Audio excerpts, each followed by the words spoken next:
How's it going, everybody? Welcome back to Mojo Grip. Mike here, back at the hangar. And today I actually want to give you an update on a mini jet that we featured on the channel about a year ago. Stay tuned.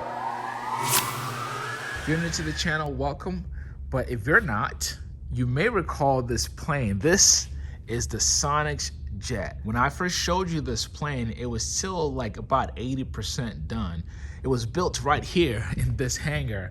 And right now it's all dolled up in this beautiful white and red color here. Actually, it's matching this. As you can see, this plane belongs to the Forgotten Heroes Foundation. I'm just gonna give you a 360 view of it. If you're not familiar with the SubSonex jet, SubSonex actually makes experimental kits. This is one of their models. This is actually the top model that they have, this being the fastest plane that they build. I know they have another one-seater, and I don't know if it's out already, but they do have a two-seater in the works, and they might actually build a two-seater for this jet. I don't know if it's going to be the same engine, which is what they've been saying, is that they would have just one engine but two seats. But how that's all going to work with CG and all of that good stuff, I'm not sure.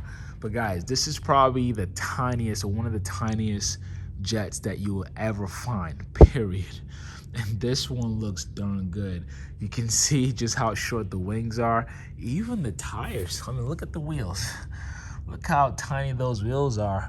That's because with this plane, guys, you're practically wearing the airplane. And the website says that this is a 300 miles per hour airplane, but I will give you some of the real numbers shortly. But let me show you the cabin first. So this has a nice canopy, which you open up just like that, and boom, the first thing you see, boom boom boom, is this baby right here.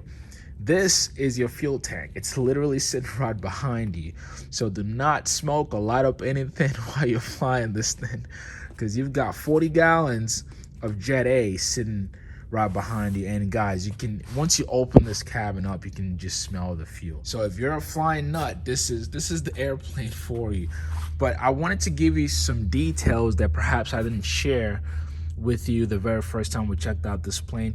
But let me show you the cockpit first, and then we'll get into the numbers. So here with the SubSonex, you have the MGL. Okay, this is an MGL Avionics, very neat. And something that's really cool about the MGL Avionics is the fact that you can actually customize them. And right now you've got just one screen, and you'll find a lot of these like in the experimental helicopters and whatnot. You've got your rudder pedals buried all the way down there. You have a single control stick here, which is a side stick. This is your throttle to the side here. And again, this works differently from like a piston engine. Okay, it's a percentage thing, so you roll 50%, 100%, and boom, you're in the air. Now, in terms of cabin width, I don't imagine that somebody on the taller or wider side is going to want to get into this. Even a standard, not a standard, but like the average size, male or female, you can probably get in here, but it's going to be cozy, because like I said, once you get in, you're wearing the airplane, and once you close the canopy here, it's just you in the skies, baby. Now, some numbers that I didn't share the first time. So first of all, I haven't flown this plane, and I'll also give you the reason why a pilot like me can even fly this plane, because being that this is a jet, you also need a type rating for you to be able to get rated to fly one of these. But here's the challenge with the SubSonex jet: you can only go to one location to get the training for it. So to get a type rating, first you need to have a minimum amount of hours, certain hours, and then you go get the training. And once you pass your training, and then you're cleared to be able to fly one of these, and the only time you get in and go for a ride.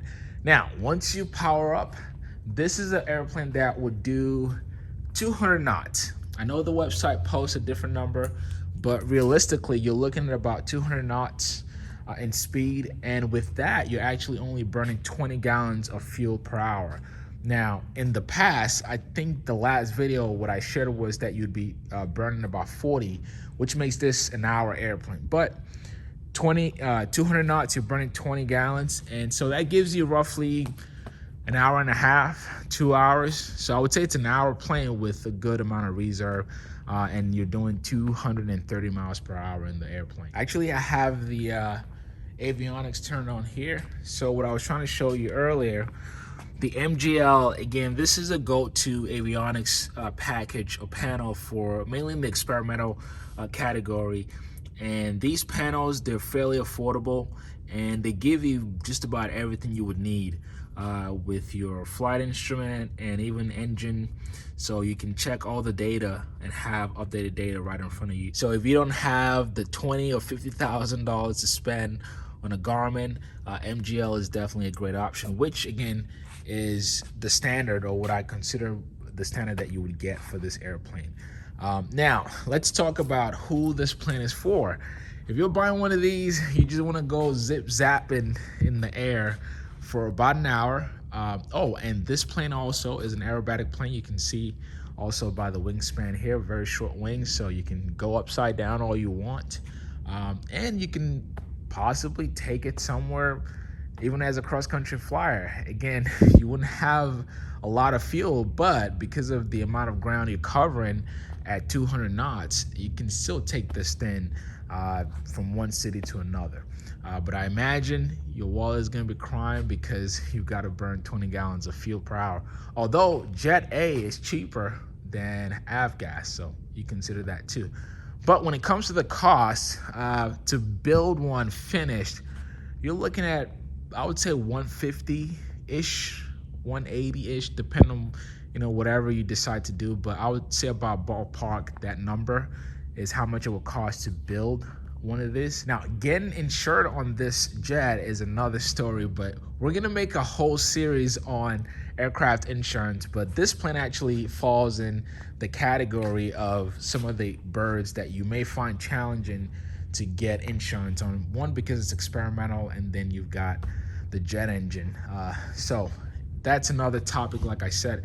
But if you wanted to get your hands on one of these, about $150,000.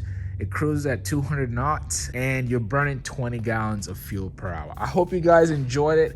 Again, personally, I love what they've done with the paint scheme here. It looks so much better than what it did, what it looked like when I first saw it. But I hope you guys enjoyed the video. Please give it a thumbs up. And if this is your first time, be sure to subscribe to the channel. Thank you all so much for watching. And if you're looking to buy one of these, perhaps one that's already built, you can get one by searching on aeroavion.com, and I'll catch you all in the next video.